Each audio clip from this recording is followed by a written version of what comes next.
Hello friends, welcome back to our channel. आज हम class 9 chemistry का जो चैप्टर था हमारा एटम्स एंड मॉलिक्यूल्स उसका नेक्स्ट पार्ट करने जा रहे हैं। इससे प्रीवियस वाले वीडियो में हम लोगों ने आपको टॉपिक कवर कराया था एटॉमिक मास। आई होप आप लोगों ने ये वाला वीडियो जरूर देख लिया होगा। अगर आप लोगों ने नहीं देखा है तो आप लोग चैनल पे जाके हमारे प्रीवियस वाले वीडियो को देख सकते हैं। हर वीडियो पे उसका स्पेसिफिक टॉपिक का नेम हम लोग चैनल के साथ वीडियो के साथ हाल के हाल अपलोड करते हुए चलते हैं, जिससे कि आपको कोई इश्यूज ना आए। आज का हमारा टॉपिक है हाउ डू एटम्स एग्जिस्ट, यानी हमारे जो एटम्स हैं वो उस दुनिया में कैसे आए या कैसे एग्जिस्ट कर रहे हैं। Almost atoms of most element are not able to exist independently, यानी जो हमारे एटम्स है ज्यादातर हर एलिमेंट के वो खुद एक एबल नहीं थे एग्जिस्ट होने के लिए इस दुनिया में, ना ही वो इंडिपेंडेंटली थे। Atoms from molecules and ions, यानी जो हमारे एटम्स हैं जो हमें मॉलिक्यूल्स से और आयन से मिलते हैं, उनके पास क्या होता है, दीज मॉलिक्यूल्स और ions aggregate in large numbers to form matter that we can see feel touch. यानी ये जो हमारे पास मॉलिक्यूल्स होते हैं वो आयंस एग्रीगेट करते हैं, जिससे कि वो हमें भारी मात्रा में दिखते हैं और हम उन्हें देख सकते हैं, महसूस कर सकते हैं और छू भी सकते हैं। नीचे चलते हैं। आज दूसरे टॉपिक का नाम है व्हाट इज मॉलिक्यूल। अब बात करते हैं मॉलिक्यूल की। अभी हमने क्या बात करी थी, जो हमारे एटम्स है वो किस तरीके से एग्जिस्ट कर रहे हैं। तो बात करते हैं what is molecule. A molecule is in general a group of two or more atoms that are chemically bonded together. यानी आपकी जनरली बात करी जाए, जो आपका मॉलिक्यूल होता है वो एक ग्रुप होता है दो या दो से ज्यादा एटम्स का, और वो केमिकली बॉन्डेड होते हैं, एक केमिकली जॉइंटेड होते हैं एक दूसरे के साथ, उनके बीच में बॉन्ड होता है आपस में। That is tightly held together by attractive forces, यानी ये एक दूसरे से टाइटली जुड़े हुए होते हैं, यानी काफी ज्यादा मजबूती से एक दूसरे से बॉन्डिंग होती है इनकी, और इनके बीच में क्या होते हैं, अट्रैक्टिव फोर्स होते हैं। A molecule can be defined as the smallest particle of an element, यानी अगर बात करी जाए, आप अगर मॉलिक्यूल को डिफाइन करने की कोशिश करेंगे तो आपको उसको क्या बोलना पड़ेगा, smallest particle of an element, यानी हमारे एलिमेंट का सबसे छोटा कण, उसी को हम लोग बोलते हैं मॉलिक्यूल। अब इसकी एक दूसरी डेफिनेशन और है, a compound that is capable of an independent existence and show all properties of that substance. यानी एक डेफिनेशन हमारे पास होगा, a molecule can be defined as the smallest particle of an element. दूसरी डेफिनेशन हमारे पास है, एक कंपाउंड हमारे होते हैं उनके पास क्षमता होती है, इंडिपेंडेंट होते हैं वो, यानी उन्हें हमारी जरूरत पड़ती है, इंडिपेंडेंट है, इसीलिए एग्जिस्टेंस उनका शो कराता है उनकी प्रॉपर्टीज को और उनके सबस्टेंस को। अब बात करते हैं एटम्स ऑफ सेम एलिमेंट और different element can join together to form molecule, यानी बात करी जाए हमारे एटम्स एक जैसे एलिमेंट का या अलग अलग एलिमेंट का एक साथ जुड़ता है तभी हमारा क्या एक बनता है, मॉलिक्यूल बनता है। आपस में ये मिलके बना देते हैं molecule. when the two same atoms of different element can join together to form molecule, यानी जो हमारे दो एटम्स, एक एटम है हमारा सेम एलिमेंट का, उसके दो अलग अलग एलिमेंट हैं, वो जब एक साथ जुड़ते हैं तो मॉलिक्यूल बनाते हैं।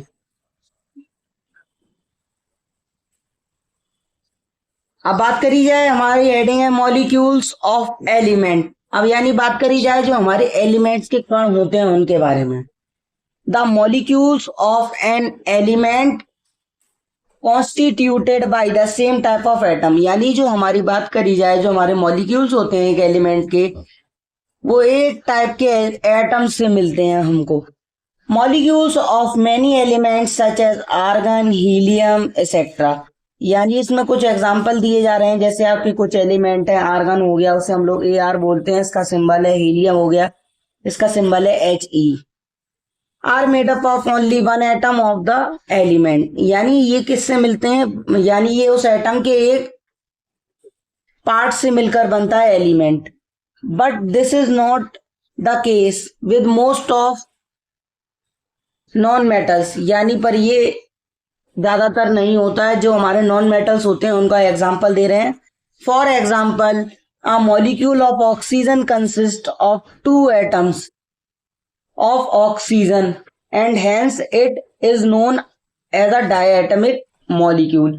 यानी इसमें आपको एक एग्जांपल दिया जा रहा है कि आपके पास एक ऑक्सीजन का मॉलिक्यूल है, उसके पास 2 एटम्स होते हैं ऑक्सीजन के, O2 होता है ना, इसीलिए तो आप लोग उसको क्या बोल रहे हैं, डाई एटमिक मॉलिक्यूल, क्योंकि उसकी वैलेंसी में आपको क्या देखने को मिल रहा है, O2 यानी 2O की वैलेंसी इसमें दिखाई जा रही है। अब बात करते हैं, if 3 atoms of oxygen unite into a molecule instead of the usual 2 we get ozone. यानी अगर हमारे पास O2 है, उसमें अगर हमें O3 करना है तो हमको क्या करना है, एक ऑक्सीजन और ऐड कर देना है। तो जब O3 हो जाएगा तो O3 को हम लोग क्या बोलते हैं, ओजोन बोलते हैं। It ozone is a layer which can protect our earth from the direct UV rays of sunlight, उसको हम लोग ओजोन बोलते हैं। और उसका केमिकली फॉर्मूला हो गया O3। The number of atoms constituting a molecule is known as atomicity. यानी जो हमारा एटम्स कॉन्स्टिट्यूटिंग मॉलिक्यूल होता है उसे हम लोग क्या बोलते हैं, एटॉमिसिटी। अब बात करी जाए हमारे मेटल्स और नॉन मेटल्स के बारे में।